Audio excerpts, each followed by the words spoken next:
মুখ্যমন্ত্রী অধ্যাপক ডক্টর মানিক সাহা শরিক দল ত্রিপ্রামথাকে কড়া হুঁশিয়ারি দিয়েছেন। তিনি ত্রিপ্রামথার বিরুদ্ধে বিজেপির ওপর আক্রমণ, সাংবাদিকদের হুমকি এবং এডিসির উন্নয়নে অবহেলার অভিযোগ করেছেন। ত্রিপুরার মুখ্যমন্ত্রী ডক্টর মানিক সাহা ঊনকোটি জেলার ফটিকরায় বিধানসভাধীন ডেমডুম এডিসি এলাকায় জনজাতি সভায় যোগ দেন। সভায় তিনি জোট শরিক ত্রিপ্রামথাকে আক্রমণ করে বলেন, ত্রিপ্রামথা মানুষকে সাম্প্রদায়িক সুরসুরি দিয়ে রাজনীতি করছে। তিনি পৃথক রাজ্য বা ত্রিপ্রাল্যান্ড গঠনের দাবি নস্যাৎ করে বলেন, ত্রিপুরায় ত্রিপ্রাল্যান্ড হবে না। মুখ্যমন্ত্রী শাসক দলের বিধায়ক রামপ্রসাদ পাল ও রঞ্জিত দেববর্মার বিরুদ্ধেও ব্যবস্থা নেওয়ার হুঁশিয়ারি দেন। এডিসি নির্বাচনের আগে ত্রিপুরায় জোট সরকারের স্থায়িত্ব নিয়ে প্রশ্ন উঠেছে। মুখ্যমন্ত্রী মানিক সাহার এই মন্তব্যের পর ত্রিপুরায় রাজনীতি উত্তপ্ত হয়ে উঠেছে। বিজেপি ও ত্রিপ্রামথার মধ্যে সম্পর্কের উত্তেজনা বাড়ছে। আপনারা কি চান আগুন দিয়ে পুড়িয়ে দেওয়া, অগ্নি সজীব করা, পার্টি অফিস পুড়িয়ে দেওয়া?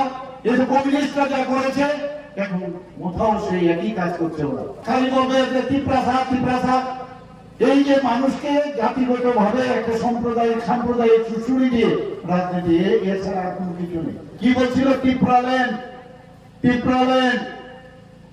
বুকের মধ্যে খালি গায়ে কত রকমের নমুনা আমরা দেখেছি আগে, এবং ভয়ঙ্কর অবস্থা আমরা দেখেছি। মানুষ এরকম চায় না এইভাবে আন্দোলন, কিন্তু বোকা বানানোর জন্য এসব আন্দোলন করেছে, যেটা কোনোদিন সম্ভব হবে না। না করতে পেরেছে, না আগামী দিন করতে পারবে। আবার বলছে আমরা এখনো দাবি থেকে কিন্তু পিছিয়ে আসেনি। মানে কিভাবে সুরসুরি দিয়ে মানুষকে আটকিয়ে রাখা যায়, এই চেষ্টা এখনো চলছে। এদিন আলোচনা রাখতে গিয়ে এডিসির অনুন্নয়ন নিয়ে ত্রিপ্রামথাকে বিদলেন মুখ্যমন্ত্রী ডক্টর মানিক সাহা। তিনি অভিযোগ করেন, এডিসি উন্নয়নের জন্য ঢালাও হারে অর্থ দিচ্ছে সরকার। এডিসি এলাকায় হাসপাতাল নির্মাণের জন্য 30 কোটি টাকা দেওয়া হয়েছে, কিন্তু নেই তার কোনো হিসেব। তিনি বলেন, 24-25 অর্থবর্ষে অনেক টাকা দেওয়া হয়েছে এডিসিকে। 25-26 অর্থবর্ষেও এডিসির উন্নয়নে রাখা হয়েছে বিপুল পরিমাণে অর্থ, কিন্তু সঠিক মতো সেই টাকা এডিসির উন্নয়নে বন্টন হচ্ছে না বলে এদিন অভিযোগ করেন মুখ্যমন্ত্রী। কিভাবে সরকার চালাতে হয় তা ত্রিপ্রামথা জানে না বলেও দাবি করলেন রাজ্যের মুখিয়া। সরকার থেকে ত্রিপ্রামথা শুধু ক্ষমতার ফায়দা তুলছে বলে এদিন জোট শরিকে নিয়ে গুরুতর অভিযোগ করলেন মুখ্যমন্ত্রী। আজকে আমরা দেখেছি যে এডিসির কি অবস্থা। আমরা 30 কোটি টাকা দিয়েছি আমাদের সরকার আসার পর এই হসপিটাল তৈরি করার জন্য, কিন্তু হিসাব নেই। এরপর আমি আবার 30 কোটি টাকা দিয়েছি, আরো 10 কোটি টাকা দিয়েছি, কোনো হিসাব নেই, কোনো ইউসি নেই। অদ্ভুত এক অবস্থা। আজকে জনজাতি অধ্যুষিত এলাকার জন্য আজকে আমরা টোটাল এডিসিকে তো দিচ্ছি, প্লাস জনজাতি অধ্যুষিত এলাকা আমাদের যে বাজেট, সেই বাজেট কত? এই 24-25 আমাদের কত বাজেট ছিল? আমাদের বাজেট ছিল মাত্র 27,000 কোটি টাকা। এর মধ্যে আমরা 24-25-এ আমরা জনজাতি অধ্যুষিত এডিসি শুদ্ধ আমরা কত টাকা দিয়েছি? 49.06%।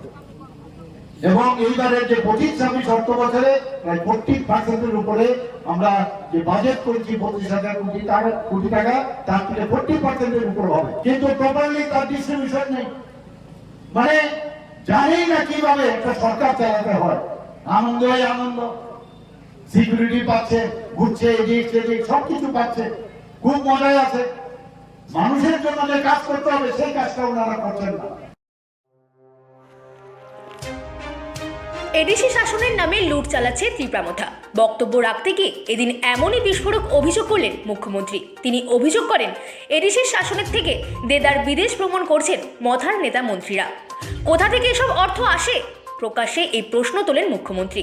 মানিক সাহা এদিন অভিযোগ করেন, যারা বিদেশ ভ্রমণ করছেন তাদেরকে কাজে লাগিয়ে মানুষের ওপর আক্রমণ, বিজেপির ফ্ল্যাগ ফেস্টুন নষ্ট করা, কর্মীদের ওপর আক্রমণের ঘটনা, অগ্নিসংযোগ করানো হচ্ছে, সবার তালিকা তৈরি হচ্ছে, কাউকেই ছাড়া হচ্ছে না বলে এদিন প্রকাশ্যে শরিক দলকে কড়া হুঙ্কার দিলেন চিৎকার করে মুখ্যমন্ত্রী ডক্টর মানিক সাহা। আপনারা কি চান আগুন দিয়ে পুড়িয়ে দেওয়া, অগ্নি সজীব করা, পার্টি অফিস পুড়িয়ে দেওয়া? এই কমিউনিস্টরা যা করেছে এখন কোথাও সেই একই কাজ করছে। ওরা খালি বলবে যে ত্রিপ্রাসা। এই যে মানুষকে জাতিগত ভাবে একটা সাম্প্রদায়িক সুশুরি দিয়ে রাজনীতি, এছাড়া আর কোনো কিছু নেই। কি বলছিল? ত্রিপ্রাল্যান্ড। বুকের মধ্যে খালি গায়ে কত রকমের নমুনা আমরা দেখেছি আগে, এবং ভয়ঙ্কর অবস্থা আমরা দেখেছি। মানুষ এরকম চায় না এইভাবে আন্দোলন, কিন্তু বোকা বানানোর জন্য এসব আন্দোলন করেছে, যেটা কোনোদিন সম্ভব হবে না, না করতে পেরেছে, না আগামী দিন করতে পারবে। আবার বলছে আমরা এখনো দাবি থেকে কিন্তু পিছিয়ে আছি, মানে কিভাবে সুরসুরি দিয়ে মানুষকে আটকিয়ে রাখা যায় এই চেষ্টা এখনো চলছে। উল্লেখ্য, সম্প্রতি রাজ্যের সংবাদ মাধ্যমের সম্পাদকের উপর খড়গহস্ত হয়েছেন ত্রিপুরা বিধানসভার উপাধ্যক্ষ তথা বিজেপি বিধায়ক রামপ্রসাদ পাল এবং বিধায়ক রঞ্জিত দেববর্মা। এর বিরুদ্ধে সরব হয়েছে রাজ্যের একাংশ সাংবাদিক মহল।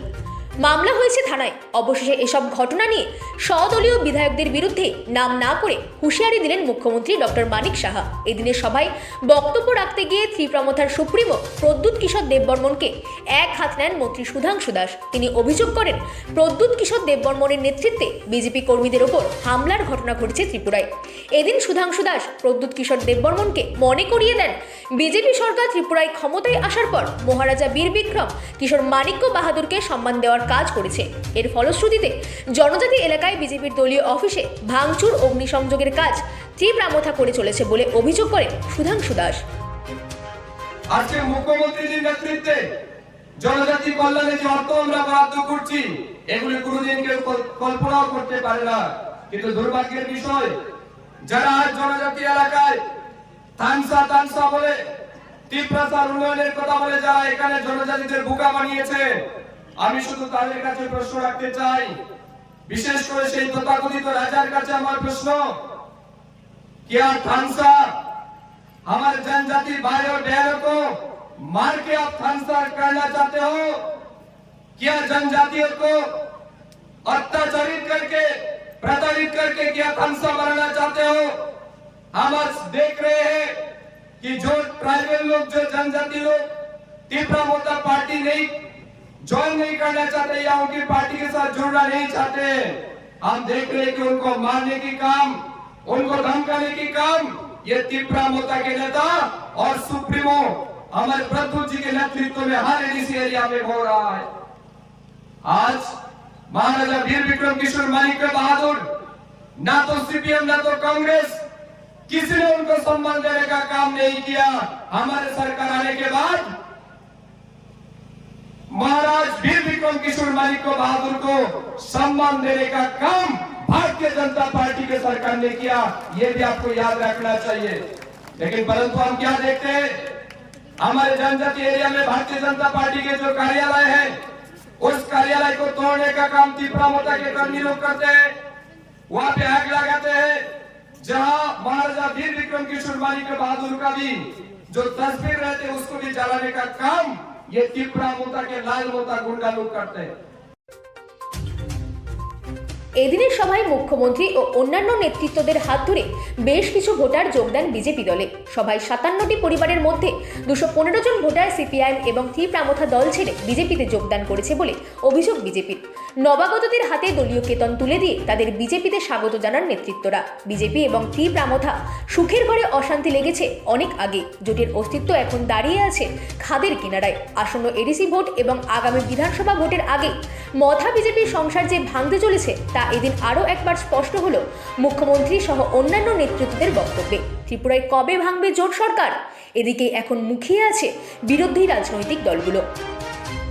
Bureau report, রাতদিন news network.